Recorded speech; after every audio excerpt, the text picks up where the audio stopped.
Good morning. I'm Harley Schlanger from the LaRouche organization with your daily update for January 8th, 2021. Well, yesterday was a chaotic day following an even more chaotic day on January 6th. I want to review a couple of aspects of it and then I'll take a few questions, most of which were about what occurred in Washington the last couple of days.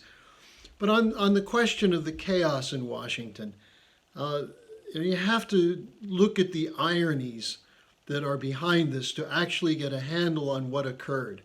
You have people like Schumer and Pelosi accusing Donald Trump of planning an insurrection or a coup. That's a rich irony given that that's exactly what they were engaged in for the last 4 years, a coup attempt against the president in the form of the Russiagate scandal, the Ukraine impeachment, on and on and on, not giving him a chance to actually carry out the promises that he made during his election campaign in 2016. And now we see that they're accusing the president of using the events on the 6th of a coup, or as a coup, when in fact that's what they've been engaged in for years. You know, the idea that the president didn't accept his loss in November. Well, why did we have Russiagate? Because the Democrats never accepted the defeat of Hillary Clinton in 2016. Now the Schumer-Pelosi crowd are calling for the 25th Amendment because there's probably not enough time for them to do an article of impeachment. But this just shows the flight forward mentality and the true intent to destroy Donald Trump, but not only Trump, the Constitution and the Republic. One other irony, just very quickly. They're attacking the Republicans who wish to use the constitutional mandate that's given to Congress to certify the slates of electors. Well, the Democrats have challenged slates of electors before, as recently as in 2004. And again, as I pointed out, they never accepted the 2016 results. So why is it somehow wrong to challenge an election which still has not fully been investigated? So with that as a background, let me just take up the first couple of questions. What do you think really happened with the riot at the Capitol? That came from several different people. Well, we need an investigation. What's clear is that the president, in his address to his large throng of supporters, was highly emotional because as he sees it, he was defending a constitutional process, the right to a fair election, where there are many unanswered questions about ballot stuffing in the old-fashioned way, the potential of cyber fraud. These were never investigated. The courts never took it up. And the attempt to raise it before the Congress was subject to mass attack in the media and from the Democratic Party. So the president was emotional. The crowd was emotional. They came there to support a president who they thought won the election. Now, the two questions that are important is what actually happened when the crowd marched down to the Capitol building and then ended up storming the Capitol. Who led it? Were there provocateurs? Because it certainly looks that way, as though there were provocateurs who then created an environment where others joined in. But then the second question, why was there not adequate police protection for the building? Why were they allowed into the building? So these are 2 points that should be investigated. But I think also we still have to have an investigation into the fraud which occurred, and I'll get to that in a moment. Now, the effect of this situation, of the crowd surging into the Capitol and the police inability to control it, the effect was that the intent to raise procedural questions about the election never really took place. There was a discussion of Arizona, a brief discussion of Pennsylvania, but there were other states that were going to be brought up, which were not, including Georgia.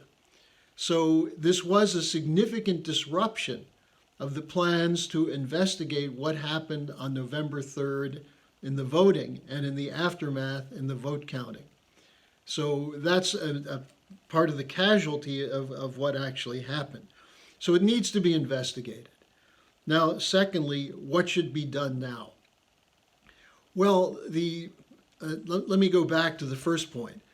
The president did issue a statement telling the people to be in peace and to go home. And this was taken by Twitter as an excuse to shut down his account. They said that he was actually inflaming the people by saying that rather than calming the situation. When the reality is that after he issued his statement, the crowds dissipated. The situation calmed. And the president has subsequently said that there will be an orderly transition on January 20th. So what's all the fuss? Now, that brings us to the second question: what should be done? Well, besides the investigation into what happened on the 6th and the 7th, the president still has powers that should be used to address the crisis of the last 4 years. First, full public disclosure of all documents, those that have already been declassified and those that are still classified. The release of those documents from the tight grip of coup plotters such as Gina Haspel, Christopher Wray, and others. They must release those documents so people can actually see what was done, the illegal actions taken by the FBI, by the CIA, by the National Security Agency, in collaboration with the Five Eyes intelligence units, especially centered in MI6 and GCHQ in London. This has not been declassified. Why? Because it would expose that the people who ran the coup against Trump did so knowing that they were making false accusations. There never was a Russian hacking. There never was collusion between Trump and Putin.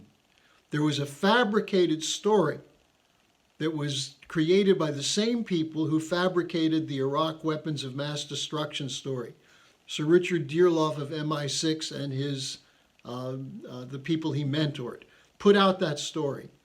This was in keeping with Tony Blair's commitment to use the special relationship to enforce a global dictatorship under the idea of the responsibility to protect, in which no nation could be sovereign in the face of British and American military power to enforce a City of London, Wall Street dictatorship. So those documents must be released that demonstrate that this had nothing to do with something that Russia did or that Trump did, but was done to the president, to the Constitution, and to the voters by a cabal of criminals who have not been brought to trial for what they did, the disruption they did of the U.S. presidential process, the attacks on the power of the executive, and the danger that this created, that we would stumble into new wars, which may very well occur once Joe Biden comes into office.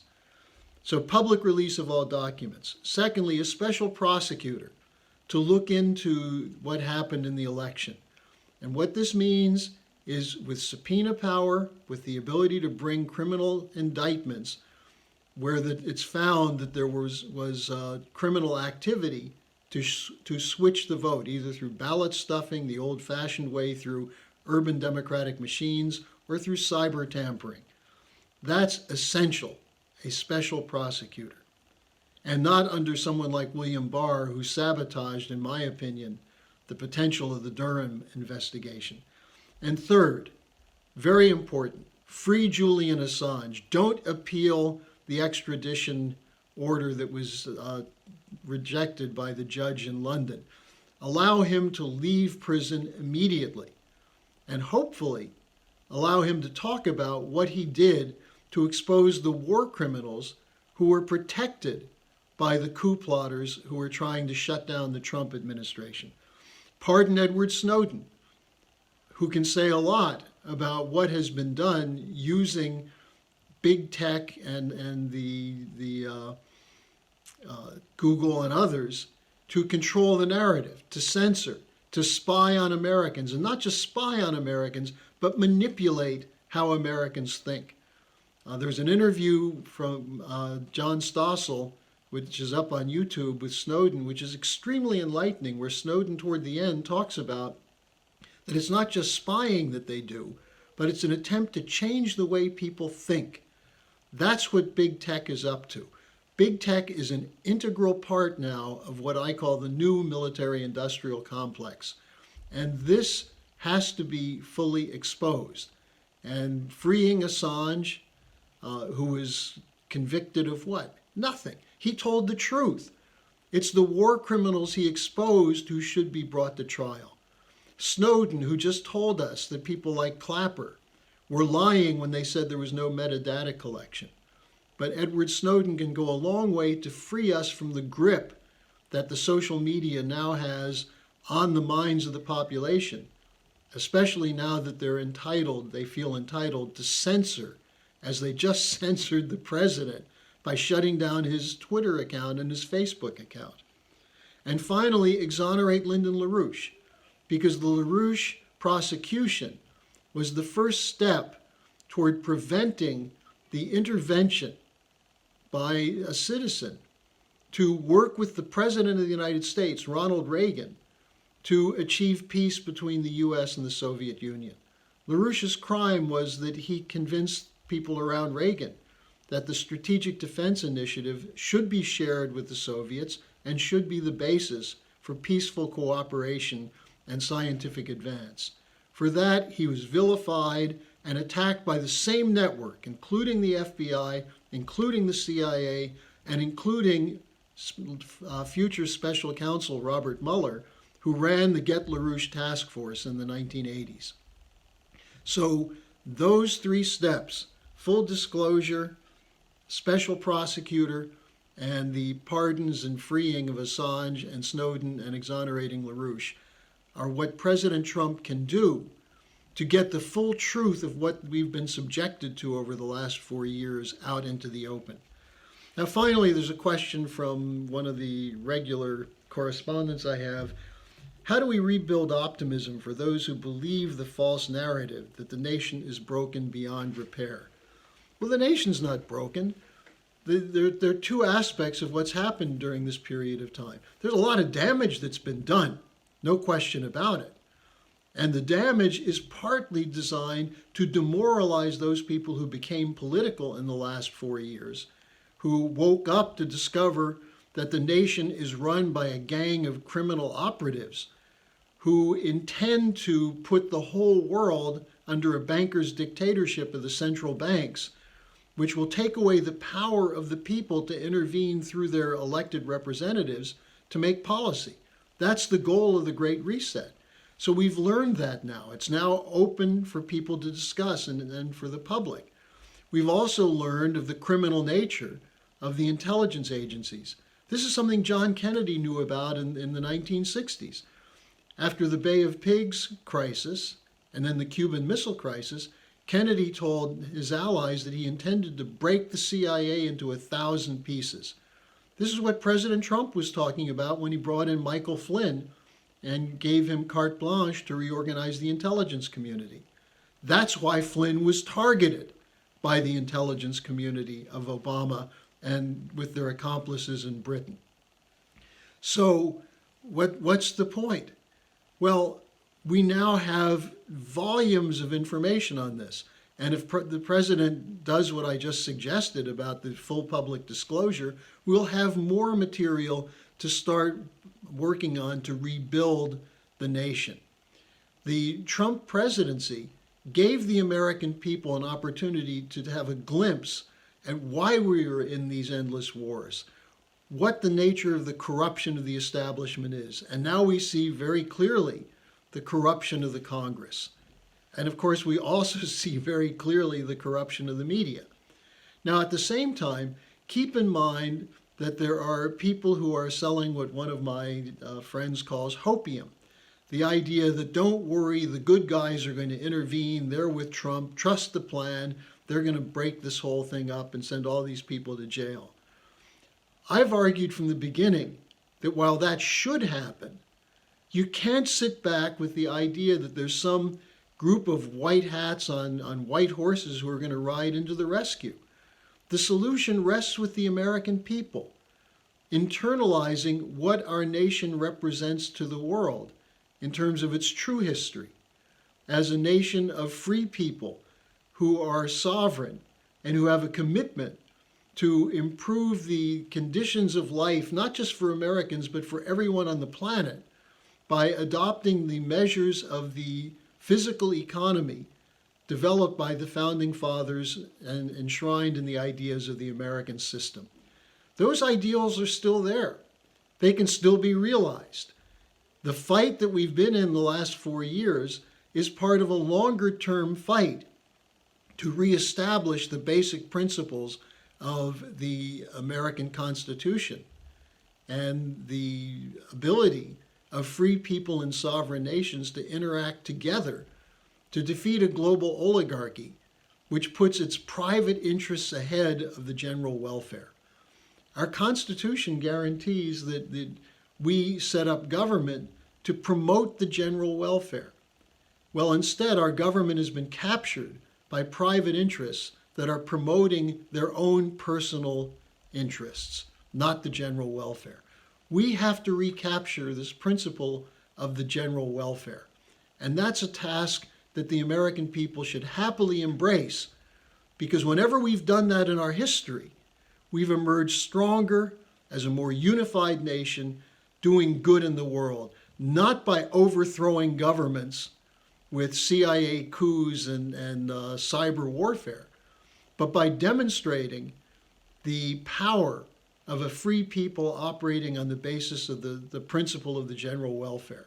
That's where optimism should come from. And I would encourage people not to give in to the pessimism and not to sit back and wait for a Messiah to come. But if we've learned anything in history, it's that God acts through those who act for the good of all. And that's what we have to do now. So that's my update for today, and I'll see you again next week. Thank you.